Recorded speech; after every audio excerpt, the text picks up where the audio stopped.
Foleum is the world's first community designed to make it easy for everyday people to get involved in blockchain mining while drawing power from a hybrid of green energy sources. Get involved today at foleum.io.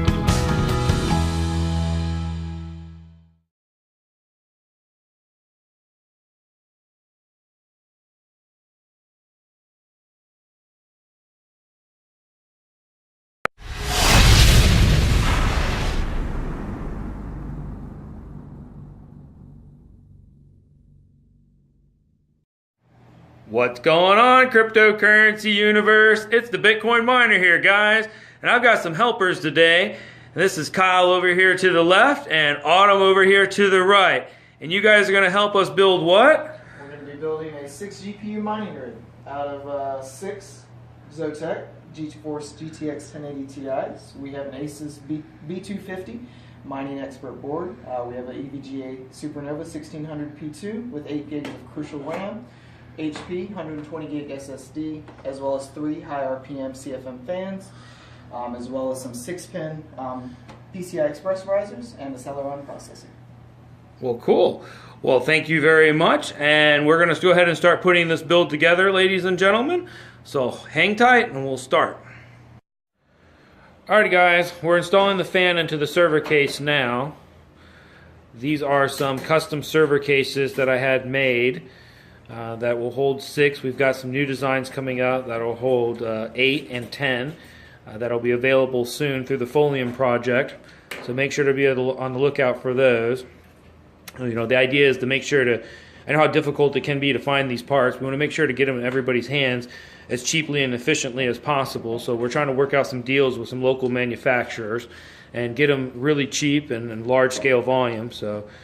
But that's coming soon. I'm trying to put the deals and everything together. Give me a little bit of time. As Kyle finished wrapping up putting the fan in on this case, the next step is going to be installing the wire for the 4-pin fans. That wire, here's the wire, so you can see it's got the 3 prongs on the end that will plug into each one of the individual fans. And the other end over here goes to the motherboard, the 4-prong, the small version, and the Molex will go straight to your power source. So it doesn't power it from the motherboard, so you don't have a chance of burning out your board because it can only handle about an amp, maybe an amp and a half off your board's rail. These fans will pull an amp each, full blown. Okay, as you guys can see, the cable is plugged in. And with the next stage is to plug in the what, Kyle? 6-pin riser, PCI Express risers. Okay. So those go on the special slot holes we've got right here.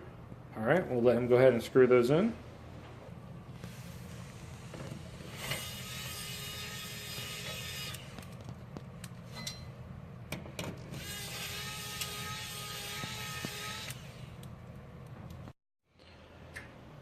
The next step is to go ahead and install your power supply.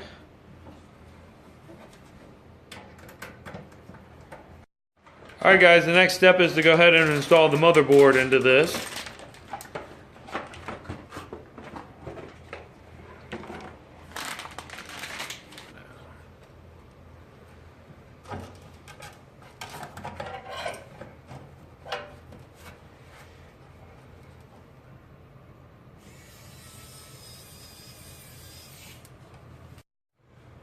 Alright, the next step is to install the processor. And then we'll also install the RAM. Now for this board they recommend using 32 gigs of RAM if you're going to use 16 cards, although we're only going to use 6 on this particular board. So we're just going to use 8. If I'm going to use 10 in the new box, I would probably use 16 gigs of RAM. And then we're going to go ahead and install the cooler that came with it. Alright, Kyle's got the processor and the RAM installed, and we went ahead and looked through the wires we had. Autumn, if you can grab one of those GPUs for us. We actually wanted to count the wires, and we've only got 5 double wires, the splits, the two VGA wires. So we've have to use 2 of the regular ones, and then the 5 that come with it. And we've got 2 singles left, so we're just going to go ahead and run the 2 singles over here. And we've got 2 extra SATAs So we're going to run 2 on one SATA line and 2 on the other SATA line. The 1080 Ti, as you can tell, has one 8-pin and one 6-pin. So we're going to have to use the double plug here. So we have the one 8-pin here and then one 6-pin. So this kit, the EVGA 1600P2, only comes with 5. So we'll have to use those 5 along with 2 of these to power the last card. We got 2 left again. Hook those up and we'll use SATA for these. Generally, guys, I prefer not to use these if possible, but we just don't have the cords available, so we've got to do what we've got to do. And we're going to go ahead and get all this hooked up and move on to the next stage. Alright, we went ahead and plugged in all of the power cords and got everything set up, nicely tucked away. We try to utilize the extra space behind the power supply and underneath of it. Now the next step is to go ahead and plug in the USB risers, and then we're going to go ahead and get the cards and start installing those. Alright guys, we're ready to go ahead for Kyle to install the 1080 Ti graphics card, the first one. We've got all of the USBs plugged in on this board. We went ahead and used the first set here. And these guys just click into place right like that. And we'll put a screw on the top. And we'll go ahead and install all of these. Alright guys, Kyle's got all of the GPUs installed, screwed down. And the only thing that is left is to go ahead and power them up.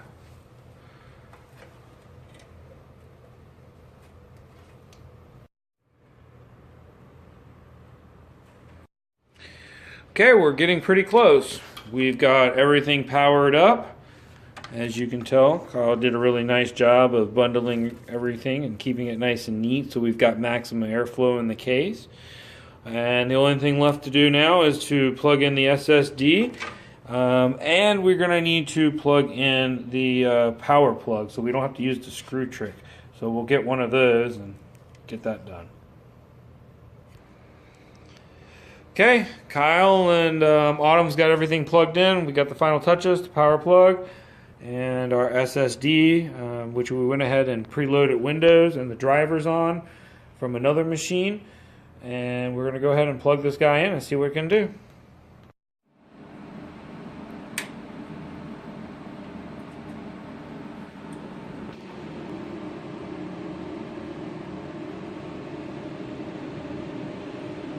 Gotta love this Asus mining board. Look at that.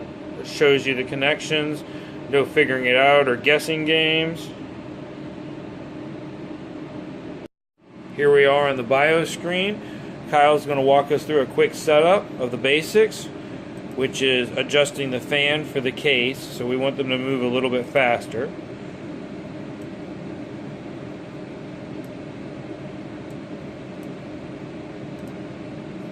So Kyle set them at 50%, and now he's going to click advanced mode down at the bottom. And once he clicks that, he went to advanced at the top, and he's scrolling all the way down to APM configure, select that, and then restore AC power loss on, and then pretty much it, exit and save. Alright guys, we went ahead and loaded Windows on this machine to wrap up the demo.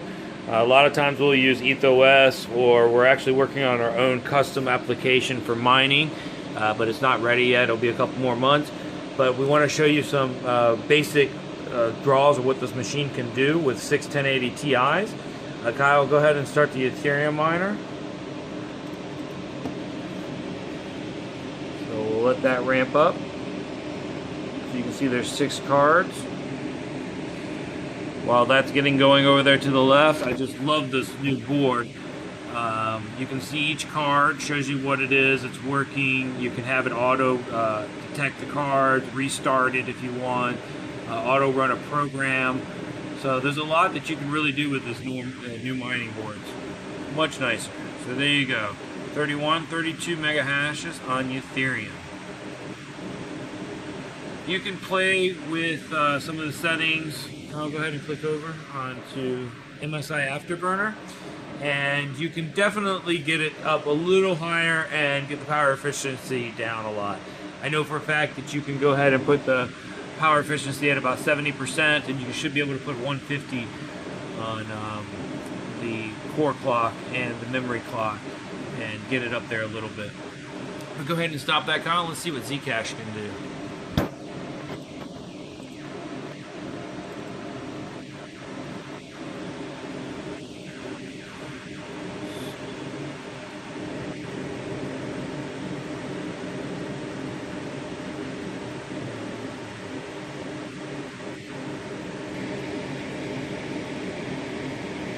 Okay, there we go. 418 souls, 674 per card on just factory settings. And you can probably get that up a couple hundred more just by playing with the settings. We'll get into that another day. Hope you guys enjoyed the video. Remember to give us a thumbs up and like us if you did. If you don't like it, give it a thumbs down. We'll try to do better next time. Talk to you guys later on. Thanks again for watching. See you.